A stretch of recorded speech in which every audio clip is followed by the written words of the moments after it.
matumizi salama ya mitandao, lakini wanapokuwa mitandaoni wanakuwa salama. Kwa hiyo kuna hilo, na mara nyingi tumeona kwamba watoto wetu ambao ni watakuja kuwa viongozi wa kesho, watakaposhindwa kutumia mitandao yao vizuri leo, ama watakapokuwa kwenye mitandao kukutana na changamoto mbalimbali, inaweza ikawaathiri kesho yao, na baadaye tukapata kizazi ambacho kitatusumbua sana kwenye mitandao hapo kesho. Kwa hiyo huo ni mradi mkubwa ambao unafanyika kwenye taifa letu. Lingine, kuanzia huu mwezi unaofuatia tutakuwa na elimu kubwa sana kwenye nchi yetu ya elimu ya uelewa na wa matumizi salama ya mitandao, na kama hicho alizozungumza, masuala ya kujiepusha na mambo ya kutapeliwa, masuala ya udhalilishaji mitandaoni, masuala mengi kuchanganyiko yatafanyika mpaka kwenye mwezi wa 10, na hii itakuwa elimu endelevu. Kwa hiyo mimi niwaase tu kwamba tuwe tunafuatilia vizuri sana kuanzia mwanzo itakavyoanza mpaka pale itakapokamilika, na hii ambayo inaendelea kuwalinda watoto mitandaoni vile vile ni elimu nzuri ambayo mnaweza mkaifuatilia, manake wengi wetu ndani tuna watoto, ili kuhakikisha kwamba watoto wetu wanapokuwa kwenye mitandao basi wanaitumia vizuri, na tupate taifa la kesho ambalo litakuwa ni watu wazuri wanaotumia mitandao na sio wale wanaokuja kutuletea shida. Swala la pili ni kwamba mitandao ina fursa gani? Kwenye mitandao tuna mambo mengi kama nilivyosema awali kwenye mazungumzo yangu ya kwanza, kwamba kuna biashara mitandaoni. Sasa hivi niwapeni mifano, kuna baadhi ya nchi ukienda unakuta vijana anakuambia mimi kwenye mtandao siwezi kuingia. Kijana mwaka 21, 19 anakuambia mimi siwezi kuingia kwenye mtandao kama sitengenezi fedha. Kwa hiyo akiingia kwenye mtandao huko anapata fedha, anaweza kujikimu. Kuna wengine wamekodisha nyumba, yuko kwenye nyumba ambayo analipia vizuri, lakini anafanya biashara nyingi sana mitandaoni. Hata anapoingia kwenye mtandao anahakikisha kwamba anatengeneza fedha. Tofauti na wale ambao unaingia kwenye mtandao, unakuja unaanza kutukana, unadhalilisha, na baada ya hapo bado linaisha, tena tuombe Mungu lilinunua, labda ulilikopa, unaanza kuwaza sasa jinsi ya kulipa bando lenyewe, lakini ukupata chochote ulipoingia kwenye mtandao.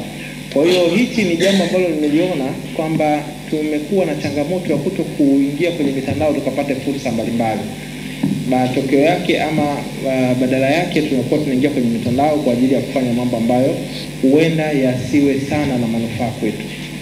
Lakini swala lingine ambalo nimeona ni changamoto nilizungumzie nikitoka kwenye mambo ya fursa, ni kwamba tunapokuwa kwenye mitandao ya kijamii, hasa hii ambayo tunaitumia sana kama Facebook, Instagram, TikTok na wenzake, nimeona kuna changamoto ya kutokujua kutenganisha maisha ya mtandao, kwamba ni maisha ambayo ukiyaweka pale yanaonekana dunia nzima.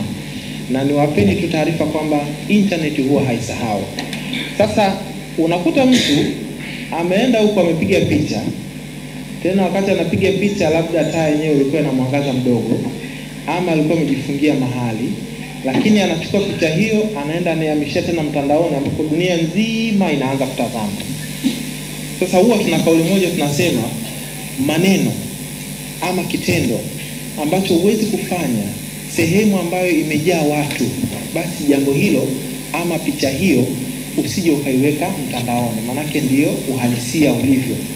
Kwa hiyo hili swala naona mara nyingi huwa tunapotea sana, ama tunakuwa tuko sana, labda hatuna uelewa swala kama hilo, ama ni vipi. Nimeona nichukue jukwaa hili kukumbushana kwamba siku zote kabla hujaandika chochote mtandaoni, kabla hujapandisha picha ama video yote mtandaoni, ukae ukitambua kwamba hii picha inaenda dunia nzima. Kuna ambao watashare, kuna watao screenshot na mambo mengine tofauti.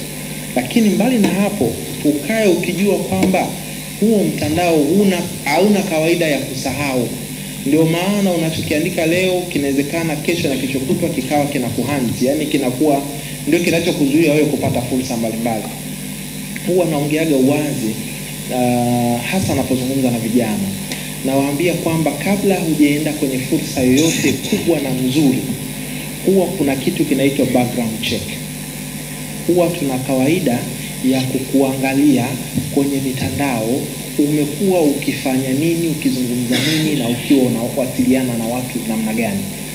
Na matokeo yake inaweza kukukuta kwamba ukiwa ulikuwa ukitumia vibaya, wewe ni mtukanaji, wewe ni mtu ambaye una tabia mbaya mitandaoni, fursa mbalimbali zikakupita. Niwape mfano hai miwili. Mfano, sasa hivi tunataka kuajiri mwanafunzi, tunataka kuajiri mwalimu wa shule ya nasari.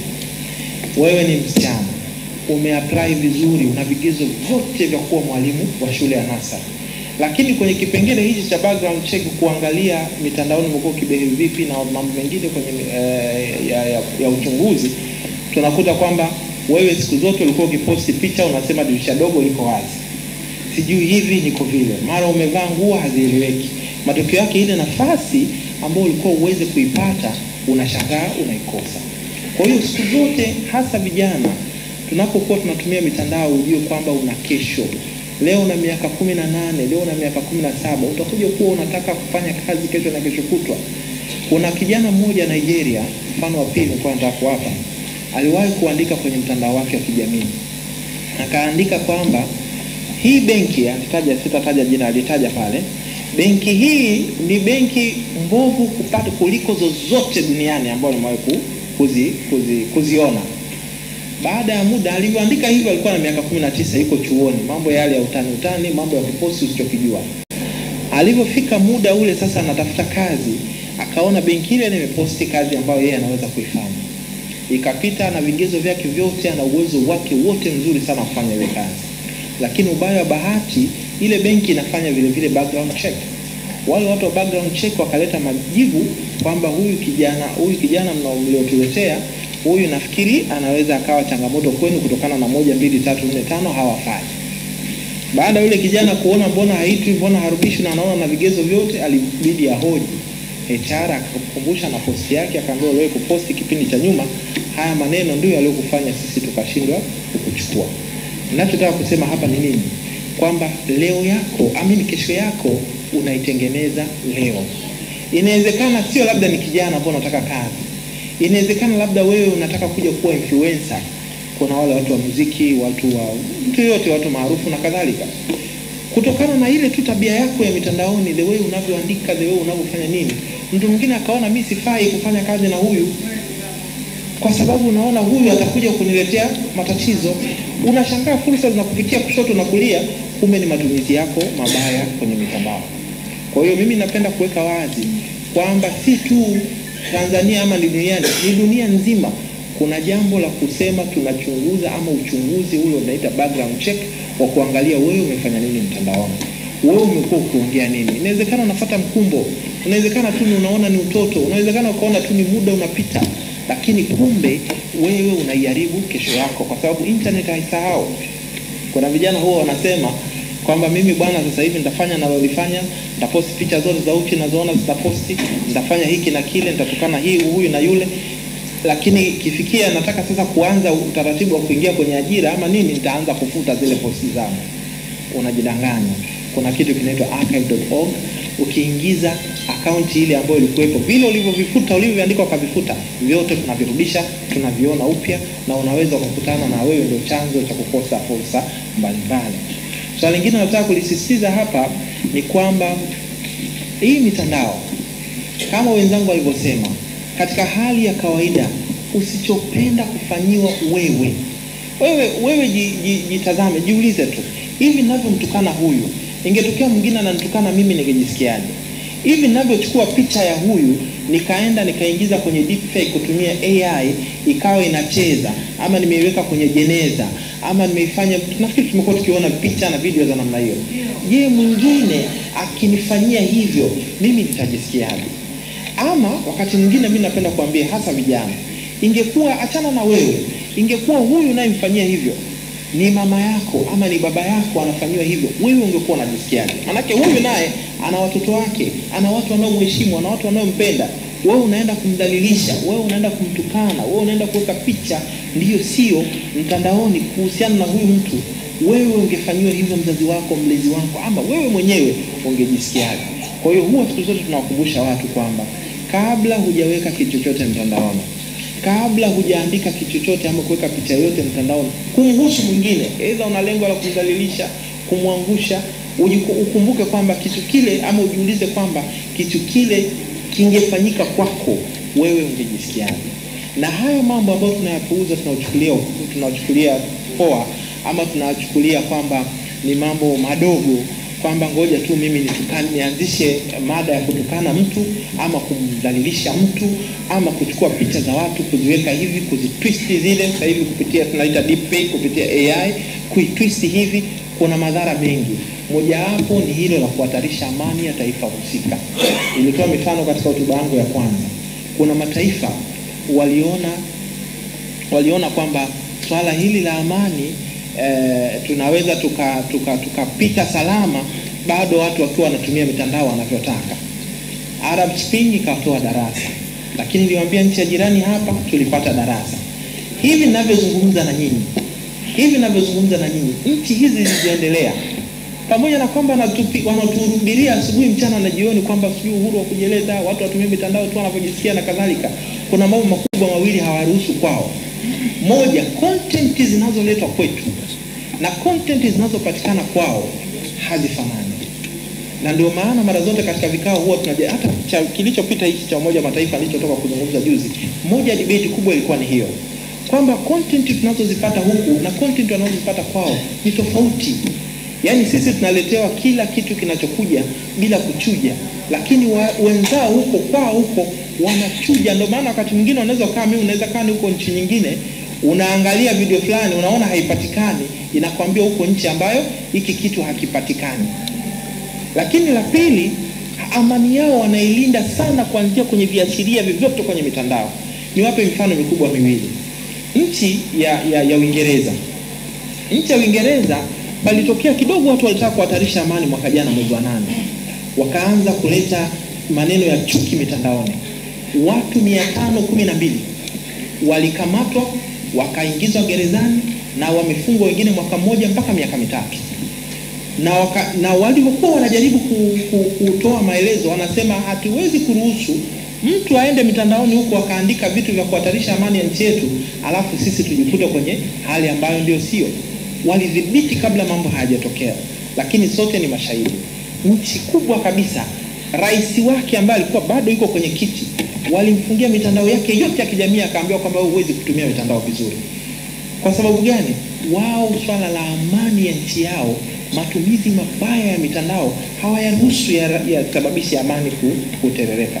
Lakini wakati huo sisi kwenye mataifa yetu wanasema huko Afrika ndo wanatakiwa kuuana, huko Afrika ndo wanatakiwa kutumia mitandao vibaya, waharibike, wasiwe na maendeleo, wasiwe na nini. Na ndio ugomvi wangu mara nyingi tunapokuwa kwenye vikao na waeleza kwamba sisi pia kama nchi zetu za Afrika lazima kwanza tuwape elimu watu wetu kwamba juu ya matumizi salama ya mitandao, nini wafanye ili kubaki salama na kuhakikisha kwamba wanalinda amani ya mataifa yetu pasi na kuterereka kupitia mitandao hii tunayoitumia ya kijamii. Lakini wakati huo tuwakumbushe kwamba lazima tuwekeane sheria madhubuti za sasa na halafu na ziendelee kuboreshwa kutokana na mabadiliko makubwa ya teknolojia, ili kuhakikisha kwamba wale wote wanaojaribu kwa namna yoyote kutaka kufanya amani yetu ikawa ndio sio, basi wanachukuliwa hatua stahiki, ili kuhakikisha kwamba tunaendelea kuilinda amani yetu kwa gharama yoyote.